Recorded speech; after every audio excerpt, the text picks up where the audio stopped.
right, and welcome back to episode 4 of the Warzone with your host, Dr. John Hammer, and our returning guest, Lord Baller. Welcome back. How you doing? It's great to be back, doing great as always, hopefully. And it's amazing to hear that this is already episode 4. Yeah. Felt like we just started, but it seems like it's been going strong. Yeah, it's also funny though. I listen to a lot of podcasts and such, and I feel like anyone else would probably be on episode like 50 by now, but it's not about quality over quantity always. Yeah. Especially with things related to noise music. Yeah, because we're dealing with art here, and a lot of the things I listen to, they're talking to authors, and some of them they actually do read all the books that they're on there promoting. But my main one I listen to, Tinfoil Hat, it's more of a comedy. I guarantee the host doesn't read every book, but it's okay. But we're back, episode 4. Let me pull. As long as he gets the ideas. Yeah, it's a really good one. That he's had a couple good guests on there recently. Alex Stein and this one guy from EMF Rocks and things like that. But anyhow, so how's everything going? I know we've been corresponding on email, and you've been really busy lately. Reading a lot and working on a lot of projects. How anything really profound or interesting you'd like to speak about to just kick it off?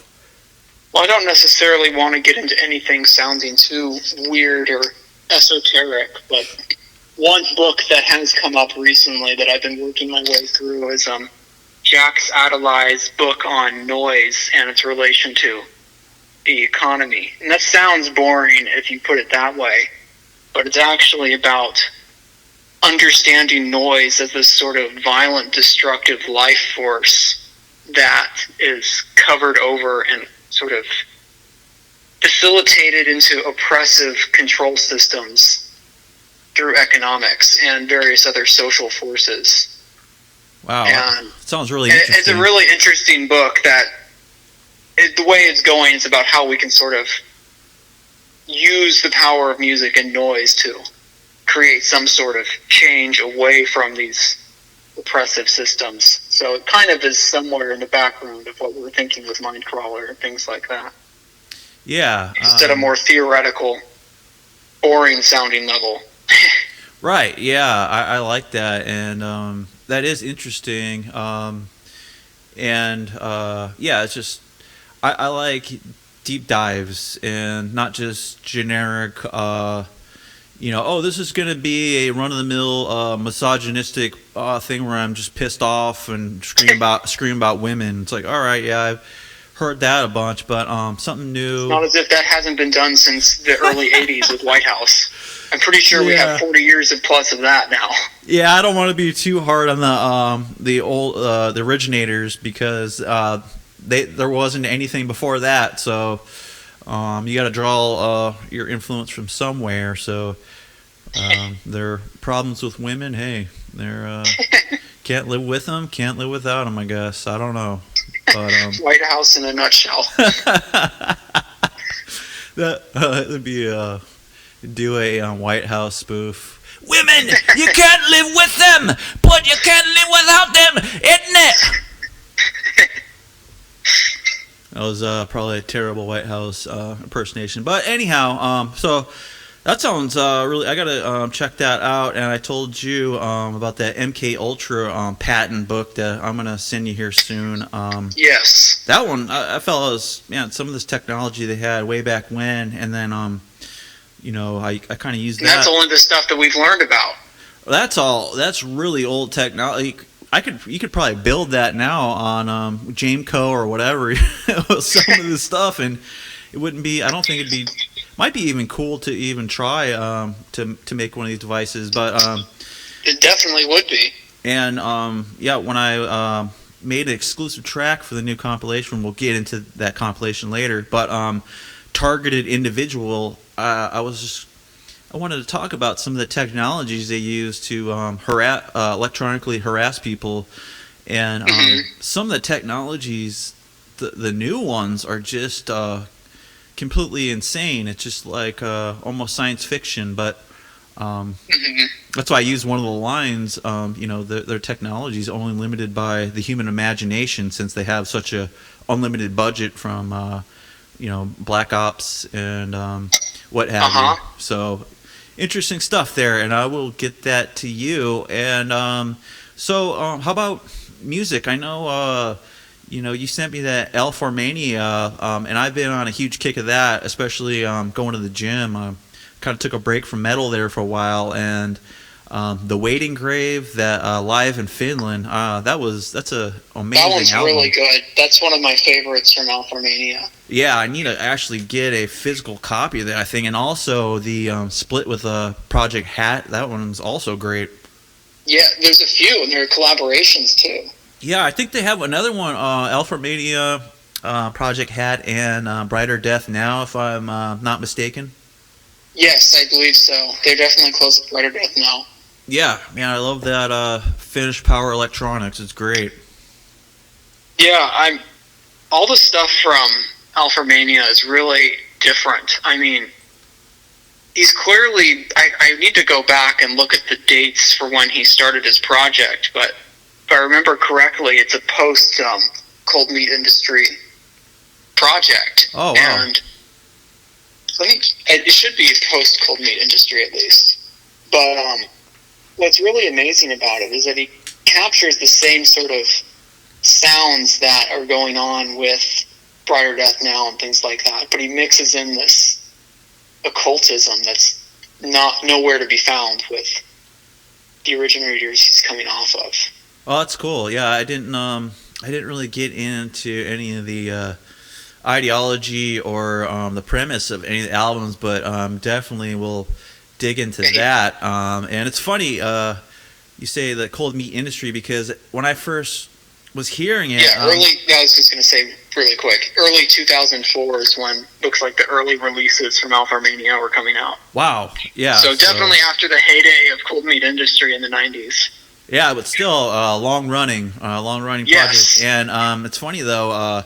I was hearing a lot of bizarre uproar in there at first, and but Yes. without the perversion, except for a little bit in the cover art, but nothing like you'd get from Bizarre Uproar.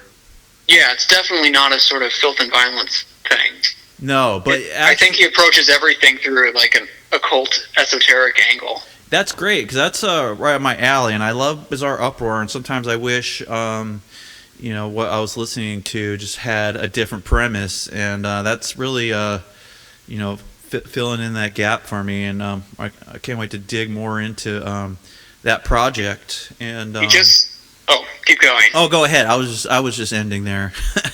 I was gonna say I meant to get a copy, but I never did. So now it's kind of hard to find. But just this last year, the Kristen Olsen, the guy who is behind Alpharmania, just did a book of essays on esoteric topics, occultism, things like that, called Giftsmalen. And it's Wow.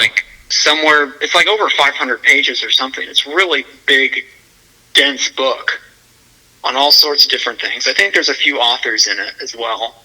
That's But interesting. I wonder if it looks really good. If there's like a kind of any underlining like occult topic in there, or it's just kind of just like a compilation of just different occult aspects. I think it's closer to the second. It seemed like an anthology. Okay, that's yeah, because that's one of my favorite topics, occultism. Especially one of the books I've been reading lately is Spirit in the Sky by John Anthony West. It's all about like Egyptology, and it's just what. And that all ties into Freemasonry, because that's all based on the Egyptian Book of the Dead, and it's just it's one of the best topics out there. I think it's really deep. You can spend your whole life studying about it and still scratch the surface, I think. Oh, definitely. So moving on from there, anything else on your radar? Listening to music wise? I've been getting, maybe this is a controversial one, but I've been spending some time with Woods of Infinity. Just like you're kind of moving away from metal at the moment, I'm kind of moving back into it for a period. Oh yeah, that's I no that's I love that project. Because I've only heard handfuls of things, so I've been listening to it more. I ordered a few CDs to come in of the early works, so I'm curious to see what it's like when I do a deeper dive into it. Yeah, they have a really interesting cover song. Gosh. Oh, the Barry Manilow one? Yes, the Barry Manilow one. Oh man, but that's really a great one. That's a really great song. I guess the one other thing that maybe is worth mentioning for what's been on my radar lately is that despite being an organization that's not really popular anymore, apparently in my local area, which is San Diego, which is the home area of this organization, but the Unarius Academy of Science, if you've heard of that, has been continuing to play public access educational videos and skits that they produced back in like the 90s. And they're playing them on TV every week now. Wow. So what this group is that it's been going through a long history, but the essence of their belief system is that we are the reincarnated spirits of these essentially like space invaders who committed all this intergalactic genocide and things like that on all these other races of aliens.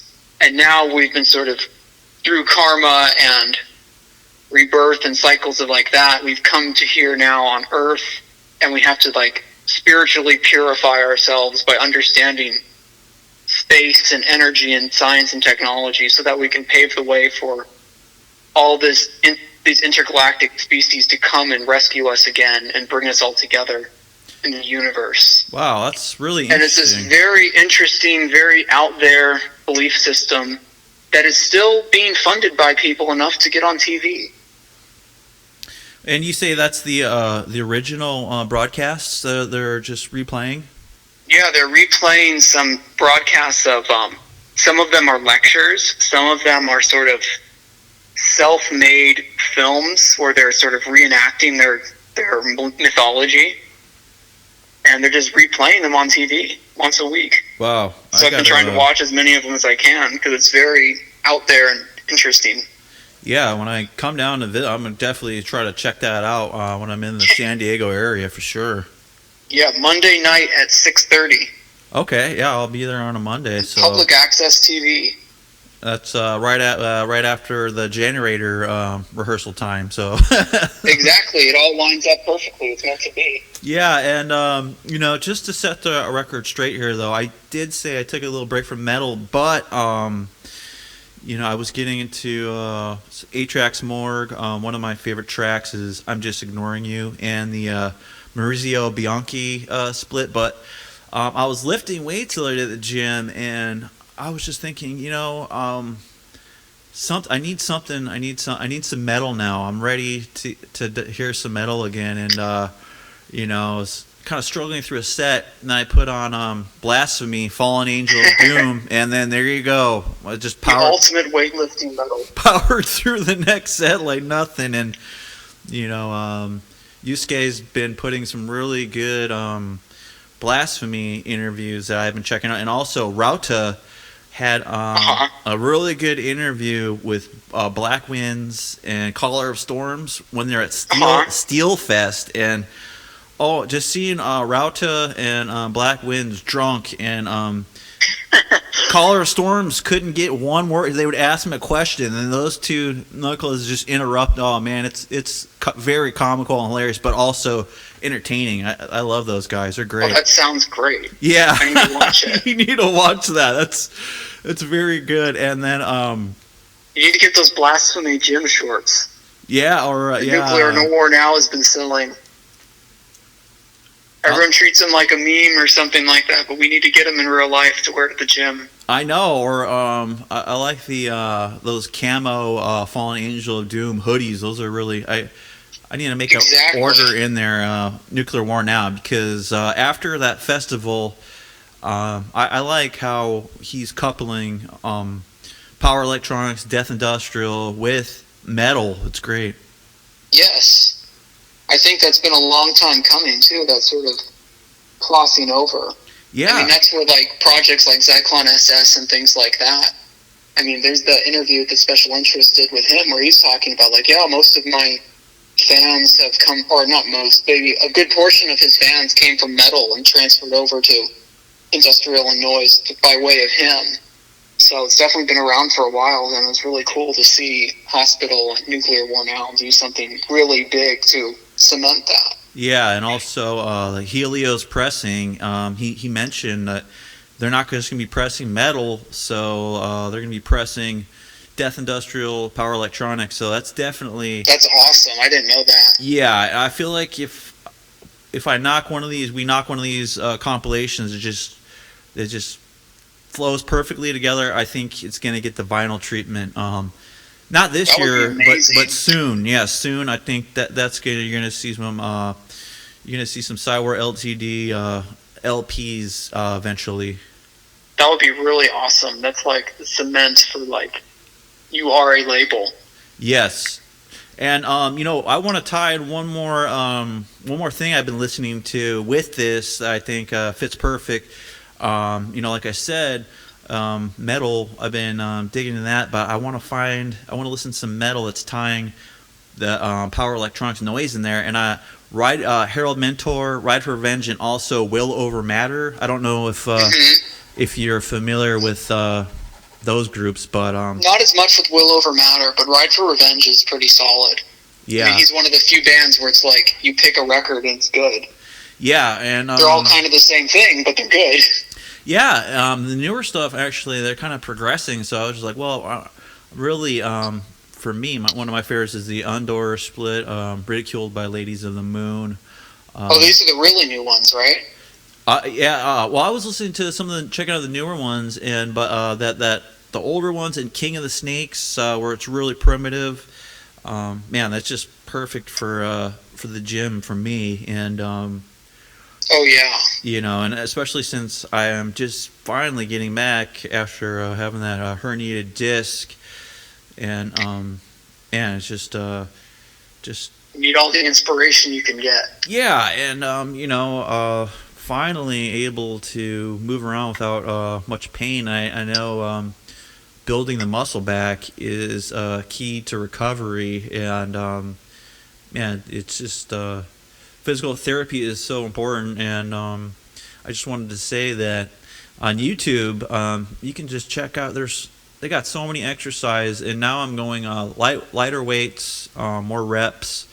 And I think that's going to be key to longevity and avoiding future injuries. Because I was just going way too heavy before, and I think that's really, if you're not all dialed in, like I wasn't dialed in. I was drinking beer, smoking, and really bad. Really, lifestyle wasn't very good, so it just triggered one of the most severe injuries I've ever had. But finally bouncing back, and for the show, I'll be in good shape, feeling good, and I'm very excited. And how we if you don't have anything else as books or music or art, do you have any updates for the show? The show's still going strong for what's going to happen. I haven't heard anything about I actually haven't heard anything about any change of plans. It's still going to be, I assume, us as the opener for Walmart, Necroviolence, and Speculum. Okay. There may be a punk band or two, and then a black metal band. Brian, the organizer, was saying he was reaching out to people, but I never heard anything absolutely confirmed. Okay, I was just wondering. Everyone's going to have about a 20-minute or so set, aside from the more traditional bands that might go a half hour to 45 minutes. Well, that's great. So it'll be a good night, very diverse night. I know Brian can pull off these shows. Like I mentioned to you before the show started today, he did the one with MDC himself, a few other local punk bands, and that bridging of punk and metal went really well there. So I'm looking forward to seeing him do it again. Yeah, so for that show, was he performing like a noise composition, or was it metal? He was doing noise. I mean, I understand that his project has gone from everything from like digital gore grind type stuff to power electronics to noise, but he was doing a power electronics noise set. I think I told you about this before, but he ends with like picking up his speaker and hitting it on the floor and things like that to get some weird feedback through the PA system. He wore an interesting mask that he had sort of customized. It was a real interesting theatrical experience that was a little bit too short, but we have more to look forward to, I guess, with the show in just a few days now. Well, that's great because I love a mixed bill. I've been to so many shows where I think it'd be, for instance, one of the last shows I went to, it was a great show. Don't get me wrong, the Incantation Suffocation show. Yeah, but the one we went to. Yeah, but I thought the two opening bands, they were great, but I think it would really spice it up if they would have had, let's say, a black metal band or power electronics or something that doesn't sound like Suffocation or Incantation, but still aggressive and loud. See, I think that's a good idea because one of the things I've noticed with shows that are all one thing, like one sort of music, is that, I mean, of course, when you have a headliner that's really big, you're putting them last. And then the person who's touring with them for most of it is going to come before them. Right. And then it's going to be first with some local band that's not as big. And sorry to say, usually that means it's a progression of quality or professionalism or something like that with the bands. Yes. So if they're all playing the same kind of music, you're going to get there for the opener and think they're automatically worse because they're coming before the headliner who's been doing this as a professional job forever. Yeah. Versus if they do what we're talking about and mix it up. I mean, if a punk band plays before a death metal band, you're going to take them more as what they really are. You're going to get to see them shine more and not have it be sort of tainted by comparison. Right, and also I think I thought Incantation, Suffocation had great sets, but just to be honest, I think it would have been more impactful if they were the only ones playing black death metal, because by the time you hear 5 black death metal bands, I feel like the impact is a little less. It's lessened. Yes, it's lessened by the saturation of black death metal. But yes, or you could have a different, like a kind of Ride for Revenge type band, or there's not many of those, but you know what I mean. There should be more, but yes. Yeah, that's one of I'm trying to think of idea for a kind of a black metal project. Trying to mix in influence of like kind of bass heavy with some more of Keller synth type Grausenkite influence. I think might be cool with like mixing some black massive Absu type stuff then. Yeah, and with some Tanzelcore or just dungeon synth, just trying to mix everything up as much as possible so it's not even a genre. It's just like a palette of dark sounds. Let me know if you want anything recorded for that. I incidentally just restringed my guitar today. Well, nice. Nice. Trying to get back into doing that again. That's excellent. Yes, I definitely will. Like I said, I've been really, going really hard with the Death Industrial Power Electronics, but then again, I don't want to record too much of that too soon, and I feel like I always have to be creating something, and I think so just start something in a new direction. Just shift gears. Yeah, I really think I will be doing that, and so maybe we can quickly talk about maybe our plans for the set. This will be our first performance as Mindcrawler. It'll be at the Sardine in San Pedro, which I've been doing a little research and trying to look at pictures of how it's all laid out. It looks like they do have a pretty big PA system. I'm still I need to call them and figure out where the mixing board's at, but I actually think it's in the back corner of the stage. All the pictures I've seen of the crowd, you don't see any mixing table or anything like that. So and it seems like a punk club, like, you know. Yeah, it's a punk venue, and I think the guy who runs it, like I told you, runs a punk label. Oh, really? No, I don't remember that. What was his label called? I need to double check on it really quick. But he does run a label, and he runs, supposedly, according to Brian, runs a store there as well. Yeah, I've seen Like pictures. I've seen pictures of the. That's why I wasn't sure what to expect, and I saw, Germs Records, Clash. So after a while, looking at all the records, like, well, maybe might not be the best market for power electronics, death industrial. But then again, you never know. So the crowd in attendance will definitely be there for that type of music, and like I said, we're not trying to reach as many people as possible, just trying to reach the right people. And it's Recess Ops per distribution.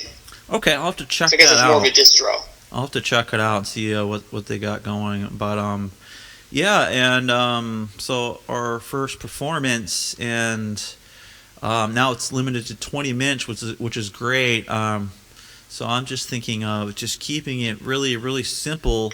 And sometimes I have a problem with minimalism, but I think we might be able to pull off a minimal set. But then again, it's you're gonna have the MS-20, right? And yes, some junk Well, actually, not junk. You got that brand new metal junk. yeah, new. Yeah. So fresh from the store. Yeah, and a chimney baffle. And do you want to talk about that briefly? Yeah, so I guess for my end of the setup, what I'll be having is obviously it's all going to be centered around the Mackie mixer that we're both using, but I'm running my MS-20 through a Boss reverb pedal into the mixer, which I'm boosting the bass and the treble on that. Then as a separate channel, I'll be having the metal through a contact microphone, through a Boss distortion, through a looper, and then into the mixer also. So what my intention is sort of to do is to build some heavy background drones and then some metal noises that'll be looping in the background, and hopefully that'll be a nice solid foundation for some of your more dynamic synth material. Because you typically make something really clean and bright sounding that fits well right on the top. Yes, and so, I don't really want to talk about my synthesizers too much because, they're not like pedals or anything. They're actually synthesizers that anyone can buy. So that's why I don't really want to talk about them. But I do want to. Secret.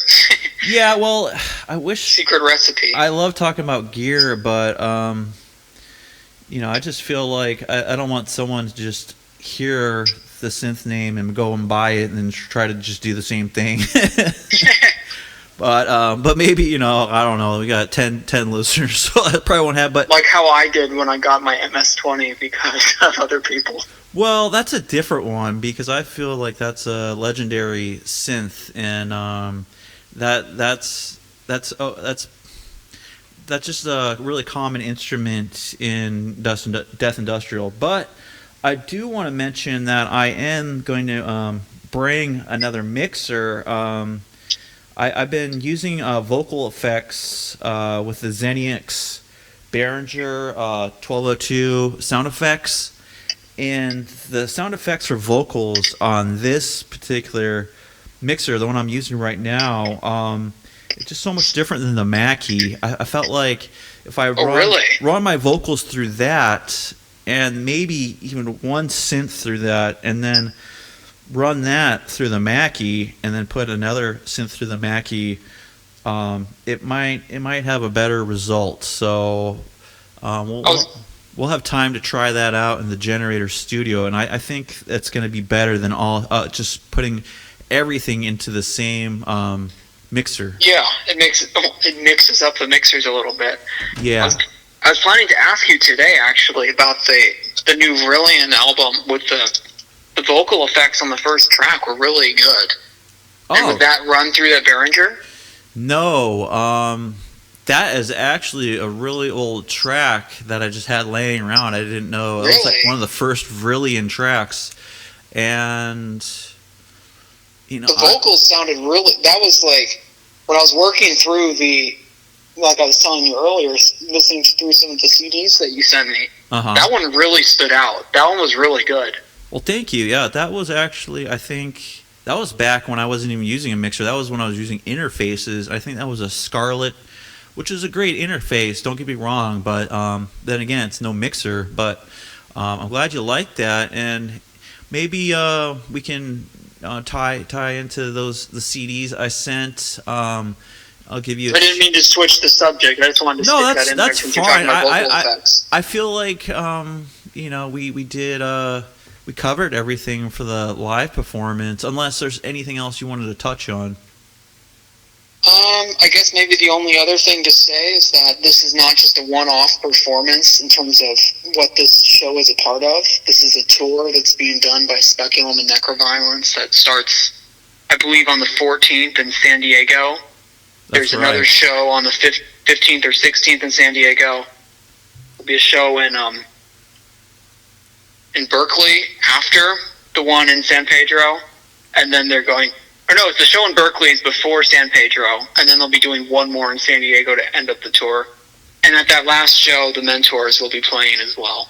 Yeah, unfortunately, I'll be missing all those. I just I wish I would have booked my flight further apart, but I just had to take off so much time for my injury that But we got what's most important, which is the show we're performing at. Right, yeah, but I'm really bummed I'm going to miss those other ones. But you never know what's going to happen next year or maybe even later this year. So exactly. It'll be our first one. So like we said, we're going to keep it kind of bare bones. But then again, it's hard for me to keep things bare bones. so it's not going to be all over the place. And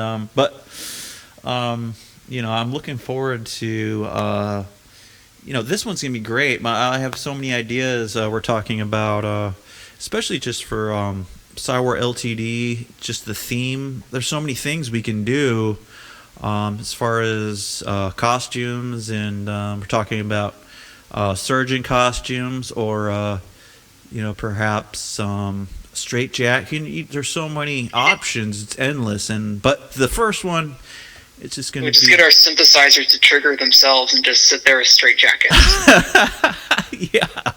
Yeah, and do unnecessary surgeries on ourselves, but exactly under the influence of LSD. But that's I think the live show in a nutshell. And any other standout tracks from? Like I said in the previous episodes. The label was going to focus on cassette tapes, but I've had so many problems with cassette tape players that diving into CDs now, and I'm really enjoying that workflow. I feel like it looks pretty good. There's, the CDs look fantastic. Even the texture of the paper you're using for the inserts is nice. Well, thank you. It's really great to see the artwork that you create with all of these given a little bit larger of a format. Yeah, I like that too. That's and I'm really looking forward to an LP. All the artwork you can put on there, that'd be really good. Oh yeah, definitely. But that's when it'll really shine. Yeah, and the Mind War Psy Warrior album. I'm really proud of that artwork, especially that the artwork for the track Pain that features a picture of none other than Gigi Allen. Yeah, that's any tracks besides that Vrillion that stands out? I know I sent you a lot, and I don't expect you to just binge listen to them all. I just like to, the other one that really stands out to me is Hell on the first Mind War album. Yes, I believe I've heard that one before in the past, but that one has always stuck out to me as particularly strong. Yeah, that will also be on the upcoming compilation, Psychological Operations Volume 1. They're all exclusive tracks except for that one. So I just Well, it's so strong it has to be put around more. Yeah, I do feel like the vocal delivery in that one is very good. Maybe I'll try to get back to that, but as you'll hear on the newer Mindcrawler and Mindwar tracks, that my vocal delivery is changing a bit. So the first, especially that generator session, very very rough, kind of very hostile, almost like a bastard noise. But I really want to take all the emotion out and just be something logical and not quite spoken word, but not quite angry yelling either. Somewhere in between. Just transmission almost. Yeah, like a neutral, like just in relying on a lot of sound effects and echoes, just like a instrument, but just with either kind of just factual, like Green Horsemen of the Apocalypse. It's a upcoming album we're working on, or like a mine, or more of a poetic, take on just everything in the world, or psychological warfare, or society in general. But that's. I'm glad you enjoyed those. I got also all the CDs out to a contact in Japan, so it was just very exciting to see them spread so far and wide.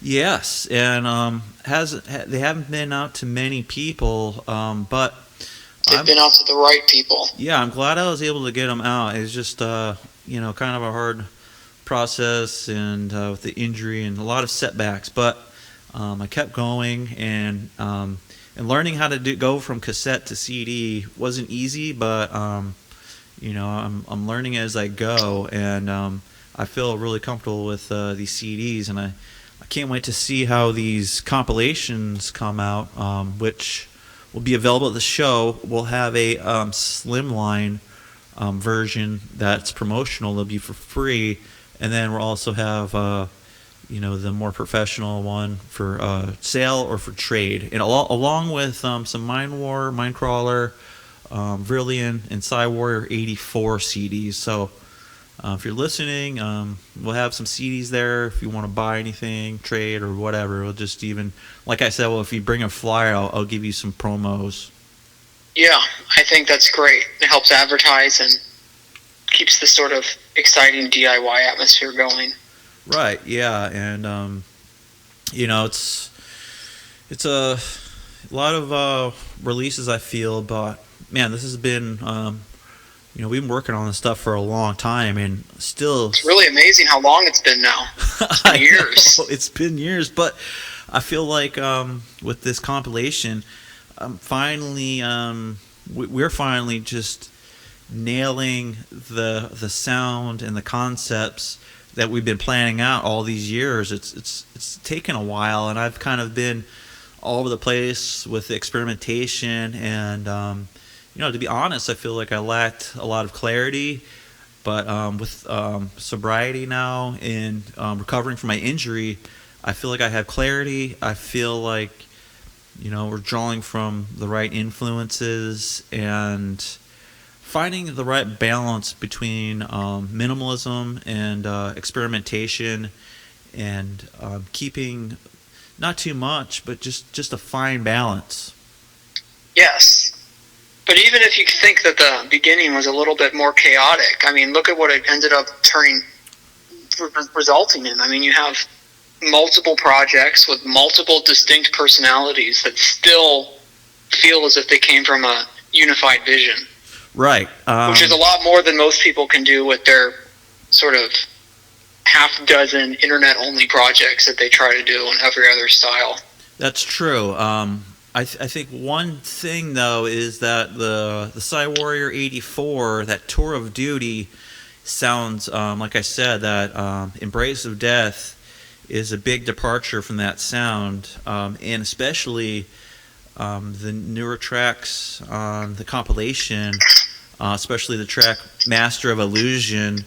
It's just also kind of LLN, black noise, but then also not that either. It's just dark and a little all over the place. But the Mind War and the Mind Crawler, they kind of have a distinct sound. Yes, I think that's a good thing. Yeah, and I just can't wait to get this compilation out there, especially the Mindcrawler track, Voice to Skull Attack.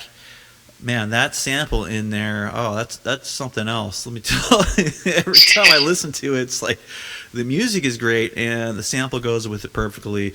So I can't wait to get that out there and for everyone to hear that, and especially Eddie Guile. I know he liked the self-titled Mindcrawler, so hope people like that will really enjoy this one. I certainly hope so. Eddie was a real good supporter of this project, and he's the reason we got this show booked at all. Yeah, that's great. And listening to Final Solution, thinking, a member of that group is promoting Mindcrawler. That's awesome. Yes, it's really remarkable. I mean, he's been around for a long time and doing a lot of things, so it's really cool not only that he's still going on, but I really appreciate that he's still paying attention to new people. Yeah, that's great. I don't see William Bennett or anything doing stuff like that.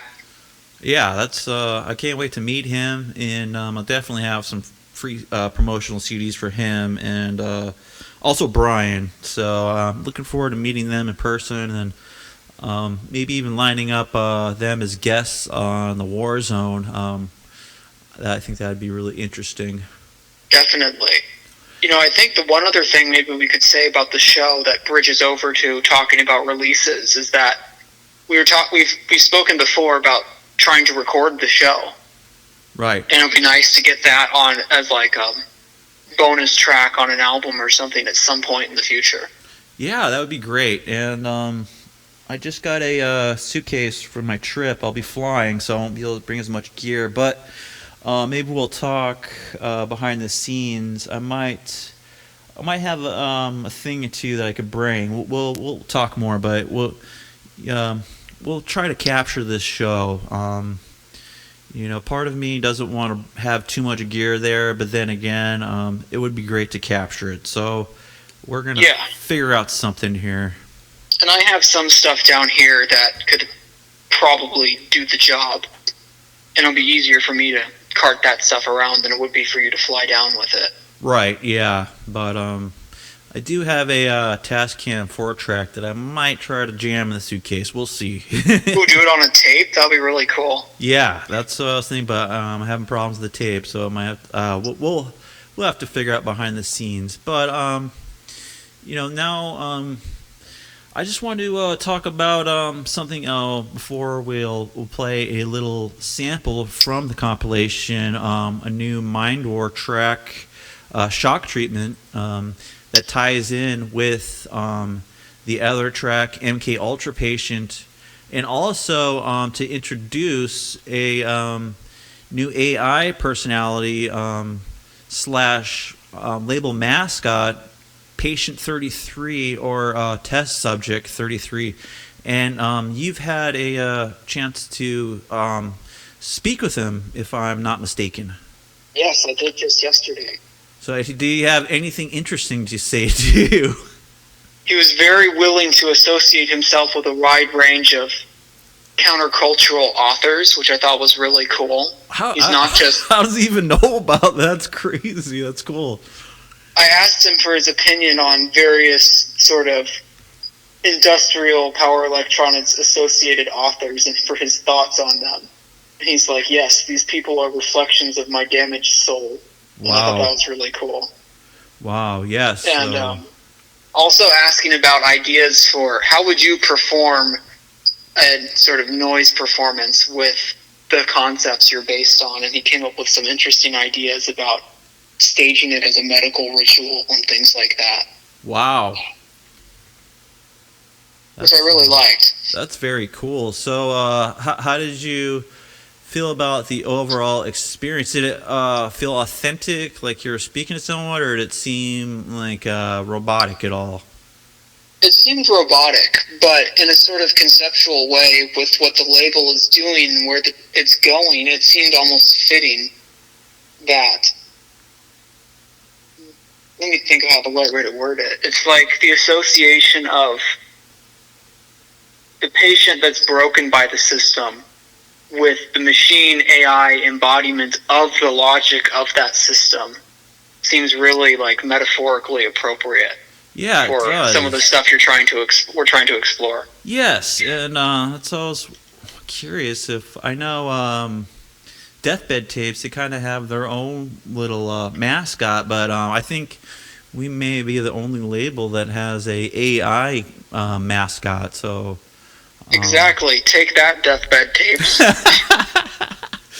yeah, so we'll go ahead. We like deathbed tapes, just to be clear. Oh yeah, I actually submitted a track for the Shadow Killer compilation. He's accepting submissions for That goes through September 1st, right? If I remember correctly. Yep, the deadline is September 1st. And, Still some time. yeah, so if you have any ideas, I did submit a Cyware 84 track, Program to Kill, based on the actually Son of Sam, and I used some samples from that, and also the music is kind of darker, not really black noise, but it's kind of like a Italian slasher film, if you will, mixed with some menacing power electronics. So That sounds like a cool compilation. yeah, I mean, there's been a ton of Giallo-themed noise, but I don't see any noise with actual Giallo music worked in as anything as a legitimate influence. So Yeah. that sounds really unique and interesting. So I wonder how he'll view it, since it's more of a harsh noise label. But Yeah, but he's releasing stuff by, like, Controlled Death, which is very symphonic, dungeon That's true. synthy at times. That's very true, and that's one of the reasons I reached out to him is Controlled Death. And he's doing a cool Controlled Death t-shirt, just as a side note. But Oh, yes. I didn't know that. I'm gonna have to order that up with some Controlled Death tapes, even though my tape player's on the fritz. We'll just save it for later. Well, I think now would be a good time to we'll go ahead and play that sample, and also I did a little Q&A with Patient 33, and we'll go ahead and play a little text to speech on there, and you get to know our new mascot and our poor soul. It's been a test subject of a MK Ultra program basically his whole life. So here's the music, and here's what he has to say. Test subject 33. What is Earth? Earth, a prison planet where souls are trapped. A realm of pain where hearts are cracked. A place of suffering where love is lost. A world of darkness where hope is the cost. Earth, a creation of Satan's hand. A place of exile where souls are planned. A realm of duality where good and evil reign. A world of confusion where truth is in pain. Earth, a testing ground where souls are tried. A place of purification where hearts are denied. A realm of growth where love is the key. A world of awakening where souls are set free. Patient 33. What happens to people after they die? After death, souls depart to realms unknown. Some to heaven, others to hell, their fate is sown. The righteous ascend to paradise above, while sinners descend to eternal labor and love. But beware, for there's a false heaven, a trap, created by Satan to ensnare the unwary rap. A realm of deceit where souls are misled, a place of torment where hope is long since dead. So choose wisely while still on earth, for after death there's no rebirth. The path you take determines your fate, heaven or hell, your soul's eternal state. What makes you think this? My experiences, my travels, my encounters with the divine have shown me the truth, the reality that's mine. I've seen the realms, the heavens, the hells, the in-between. I've met the angels, the demons, the gods, the unseen. My near-death experiences, my out-of-body flights, have given me knowledge that's not of this world's lights. I've seen the future, the past, the present, all as one. I've understood the universe, its secrets, its mysteries, its fun. So I know what I know, and I know what I've seen. And I know that my words are not just mere dreams. So you've had out-of-body experiences to heaven and hell? Yes, many times, too many times. Heaven, a realm of love, of light, of peace. Hell, a realm of pain, of darkness, of release. I've seen the beauty, the wonder, the glory of heaven. I've seen the horror, the terror, the agony of hell. I've met the angels, the saints, the blessed ones. I've met the demons, the damned, the cursed ones. I've seen the throne of God, the seat of power. I've seen the pit of despair, the abyss of each hour. I've experienced the joy, the love, the peace of heaven. I've experienced the pain, the fear, the horror of hell.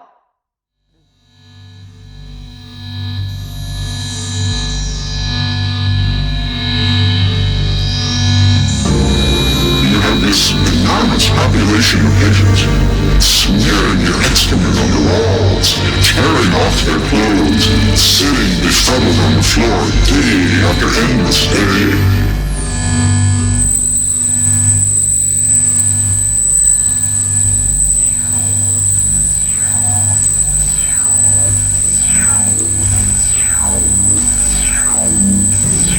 In the 1930s, researchers began experimenting with a number of so-called shock therapies, meant to reroute the circuitry in the diseased brain.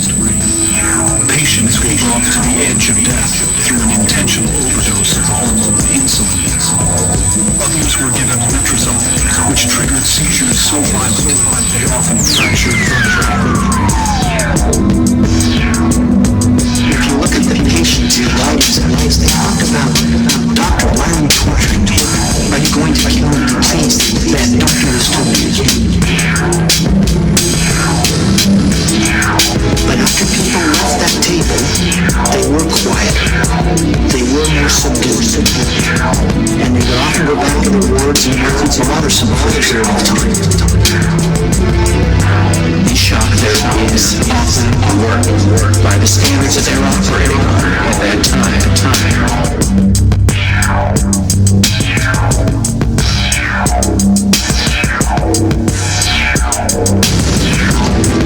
After people left that table, they were quieter. They were more subdued. And they would often go back to the wards and not be bothersome for a period of time. These shock therapies often worked by the standards that they were operating on at that time. Not a cure for the disease, not making someone completely better, but reducing some of the symptoms. And yes, the shock therapies achieve that at a cost. For freedom, shock therapies proved that mental illness resulted from a defect somewhere in the brain, and people were doing to find it.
That's where some souls originate, and Mhm.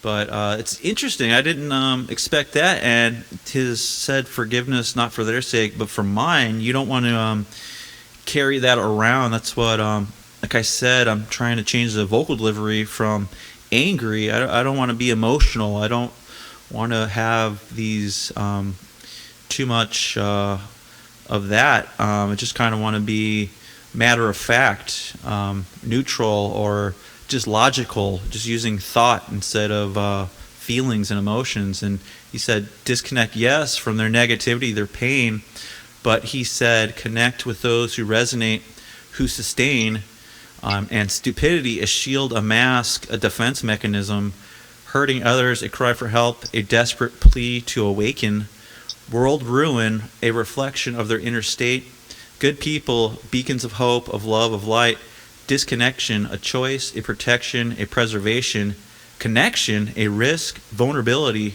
a creation. So I think this patient 33 is, I don't know if you'd call it intelligent, but man, that's some really deep, introspective, I don't know what you'd call that, poetry or something, perhaps. He's certainly operating at a level that we are not, Yeah, and for good or ill.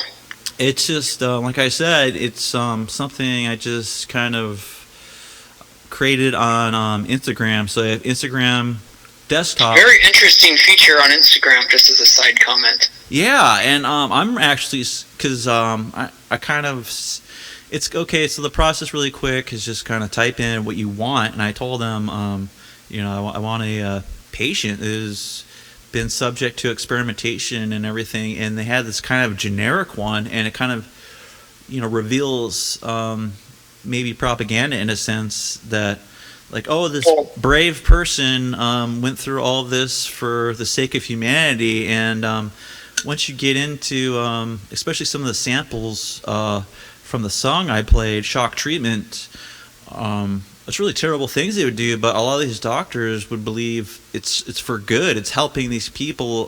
This torture helps them, but I think it's the furthest thing from the truth. And medical tyranny is a terrible thing, and that's why I wanted to create this. And I'm surprised he got the green light from whoever is at running this program at Instagram. But Well, one thing that's also worth saying is that Instagram was able to create something that talks like this. That means it's pulling everything it's saying from somewhere. yeah, And it suggests that Instagram knows more about this sort of stuff than you'd like to think.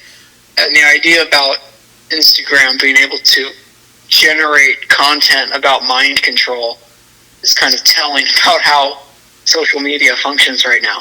well, yeah, It makes transparent something that most people don't pay attention to. no, and I've seen. I don't know if I'm saying too much about all this, but I've seen out there. Maybe I'll even include it in some releases later down the road. But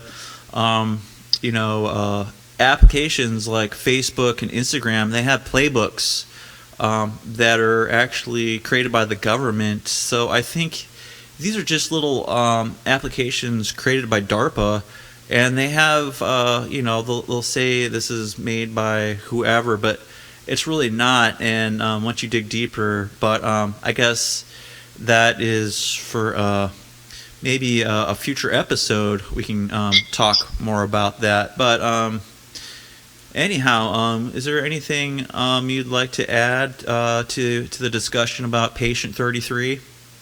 I think it's an interesting development in the label. And I think that working through AI is one of the most important sort of social technological questions that we have facing us right now.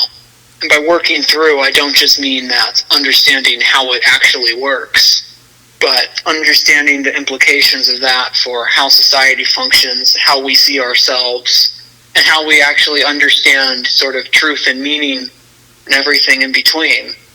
I think that's probably one of the most important questions that we have to deal with philosophically, and beginning by incorporating it into art is probably one of the best ways to do that. Yeah, and Obviously, some of the art, or most of the art, perhaps, for Cyware Ltd. is AI generated, but I wouldn't say it's out of laziness, because it takes No, not at all. it takes a lot of work to get a proper result, and it takes. That's why I wouldn't really call this intelligence. I guess it would be more of like adaptable creativity in a sense, because you're just basically programming an application of what to do. It can't just do it by itself, and if it did, it'd probably be very, very generic. Like I said, the first iteration of the Patient 33 that they had already mocked up for me, it was just so boring and mundane. But They expected you to be happy with that. yeah, and there's no way. I was like, no, this can be way more interesting. And I think some of the stuff Patient 33 is saying would be great lyrics. Yes, that's. I mean, when I was talking about asking it for ideas for concert performances, like some of this is actually really good, Yeah. So and it fits with the theme of the project too. That to be working along with what machine tells you to do. right, and so if you're on Instagram desktop, follow Cyware Ltd. and go ahead and talk to him, and maybe share it with us. Send me a message on there and whatnot, and maybe, What information do you get out of Patient 33? yeah, maybe just me. No, I meant like you, the listener. Oh generally. yeah. Like I want to see if where this could go. Like what people would ask, or what Patient 33 would say, or if he acts differently. And I noticed a difference in his behavior after whoever the administrator accepted him before. He had a totally different tone. So he seems a little more positive now. Too bad I didn't save some of the first questions I asked in his responses, because man, he was pretty dark and twisted. He was telling too much truth, and then the administrator stepped in and Yeah. gave him a digital lobotomy. I felt like they did maybe watered it down. So even they know it's telling too much. But then again, it's still pretty interesting and cool. And maybe I can do some improvements on the algorithm, so we'll get that jaded dark tone back there. We'll see if we can outsmart Instagram's AI police. Yeah, we'll see if we can get the old Patient 33 back. But anyhow, maybe we can close out the show. Cyware Ltd. The label, the premise is psychological warfare, and I feel like we've been so involved with music and books, and not so much psychological operations. But maybe we can end the show with one.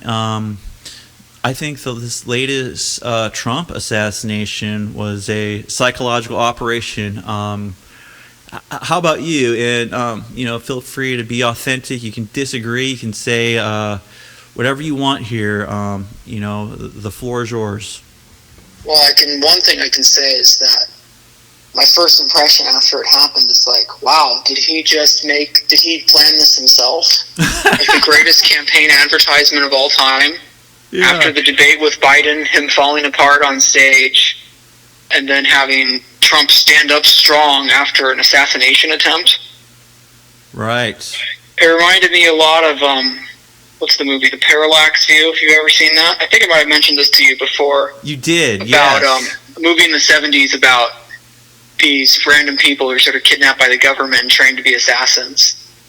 That's what went through my head the whole time, was they're killing people to try and bring about political ends. Right. Yes, there is a type of Manchurian candidate, heir to this. But that's an interesting take on it. The other thing that it made me think about is I'm no big fan of Tucker Carlson or anything anymore, but he gave a really interesting interview with the Wall Street Journal a few weeks ago, and he talked about how democracy in this country doesn't work anymore, in the sense that when you vote, no matter who you vote for, the core policies are not going to change because there's some secret interest in the government that's going to be deciding for you. And whether that's money or some deep state or whatever anybody wants to call it, that certainly feels more and more true. And this assassination attempt going on in the midst of this just feels very strange and sort of surreal. Yes, it does. And to see before this that the Trump stock was plummeting, and then even people like I said, I listen to a lot of podcasts that are based on conspiracy theories, and I feel like the overarching theme that they all have in common is that everyone believes that it was legit, and they all believe, not all believe, but it seems like they have more, they're more gung-ho for Donald Trump now, and I just see the whole thing as a psyop. If everyone suddenly starts to think the same way about something, it's worthwhile to stop and think the exact opposite just because. Right, yes. Just to see where it gets you. Yeah. This is an exercise. Yeah, like I was saying, you can see the video of the eyewitness. Like, I don't believe anyone that's going to be on TV. I feel like they're already it's all scripted, and so yeah, one of the eyewitnesses, they show him. There's video footage of him pointing to this alleged shooter and showing the police, "Hey, there's someone on the roof. He's got a gun," and they're walking away, completely ignoring him. And then they asked the eyewitness, like, "Well, then what happened?" And like he's like, "Well, he shot it." And they all called him President Trump, even though he's not. And I'm not for or against. I'm not, like I said, I'm not left wing, right wing. I think they're all selected, not elected. But anyhow, so then he said they blew his head off. And he's like, "Whoa, watch what you're saying. It's too graphic for television." I think it just shuts people's minds off. Like, oh, that's terrible. But once you look at the official police photographs, his head wasn't blown off. They didn't show. They showed him, and his head was intact. It just looked like blood, but it did to me. It didn't even look like real blood. As far as Donald Trump actually getting shot, I don't know if that happened or not. But like I sent you this card from this Illuminati card game that's almost like Magic: The Gathering. It's a Illuminati type New World Order card game that was made in the 90s. These cards were made a long time ago, and that one I sent you has Donald Trump's face with a bullet whizzing by and says it's a sniper card, and said we can take you out at any time. And also there's an episode of The Simpsons that features this, and we're talking about a cult before, and I don't believe in coincidences. I know cause and effect, and there's just too many coincidences, and it really stinks to me. But seems like a narrative is coming through in a way that doesn't fit the sort of general randomness of history. No, and also they asked, like, okay, if you're gonna shoot somebody, you're gonna use like a high-powered rifle with a scope, not an AR-15, and that's the main gun that a lot of these people. The political sort of firestorm is around. Right, exactly. These people, the enemies of the Second Amendment, their main target is trying to get rid of AR-15s, and it also, an expert crime investigator was speaking about this, and he said before any president goes there, they make sure every perimeter is locked down. There's not someone going to be able to climb up on a roof right in front of the ex-president and be able to take a shot at him like that. It's there's just so It's many unheard things. of. It doesn't happen, but a lot of people are saying that, well, it was an inside job. I don't even know about that. I'm just saying there's just a lot of weird coincidences, and I'm not saying I know what happened, but I'm saying I don't know what happened either. So just trying to keep an open mind, and we are Sour LTD, so we are talking psyops here, and Yes. it could be I'm just saying it could be a psychological operation to create division and a sense of divide and conquer in the world. So. And there's definitely sort of narrativizing of the whole thing that's pushing it in various absurd directions on both sides. Yeah, so especially even if the event fights. itself is not a thing, then even if the event itself is not an actual conspiracy, there's certainly weird framings of it on both sides that come close. There are, yeah, and I've seen a lot of people on the left upset that the person wasn't able to successfully kill him, and it's just I don't know. It just feels like those people, the puppet masters, are pulling their strings and they're getting worked up and hyper emotional about this. And if anything, those rituals, that's the main purpose, is to pull the puppet strings, in my opinion. I think that's definitely true. The bottom line of all of this is that it just keeps people in line. Yep, exactly. Yep, it's the like bottom line of AI, the bottom line of mainstream news, all of it. Yes, I totally agree. It's to keep the masses on a one-track mind, keep them divided and conquered, and therefore they ultimately have control over the people. But we don't want any control of the people. The people, we build everything. We do everything, and there's only a few of them. A few prison guards in this giant prison you call the United States of America. Exactly. And it's just a matter of finding the right point of escape. Yeah. And hopefully some of the stuff we've been doing does something in that direction to at least begin thinking in something different. Yeah, and that's I know we emailed a little bit, and I was telling you a little bit about just patriotism. I wish maybe things were different, but we hear the adage "land of the free," but we have more prisons per capita than any other nation by far, and we are the last thing but free. Anywhere you go, there's a police presence and authority reminding you one false move and you'll spend the rest of your life in a cage. And it's also, if you read Foucault or Deleuze or people like that, the prison itself is broadened to include society at large. It's not just a certain spot that you put people. It's now it's a way of disciplining the mind to act in a certain way consistently, regardless of where it is. Right. Yeah. You can even be, a member of society, but still in a prison, and they're trying to roll out these 15-minute cities where basically virtually a social prison. So there it is. I think that's the purpose of these operations, and my purpose is to break out of that, even in breaking out of the ego and breaking out of all these trappings that keep us pigeonholed into one way of thinking. Yes.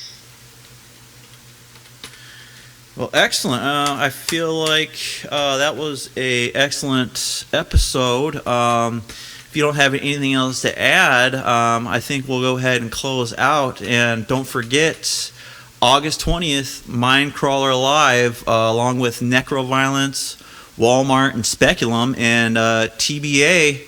Might see some punk or black metal in addition, and there's going to be some CDs for sale for trade, and also bring a flyer. I'll hook you up with some promo stuff. If anyone listening lives in San Pedro or Southern California area. Yeah, it's at the Sardine, and yeah, looking forward to seeing anybody who shows up. Yeah, and I'm looking forward to seeing you again and hitting the generator and seeing what we'll have in store for the crowd. I know it's going to be a great performance, and if you're a fan of Death Industrial Power Electronics, you're not going to want to miss it. Definitely. All right, well, that was a good one. Episode 4 of the Warzone. Thanks for tuning in. Have a great night, and God bless you all.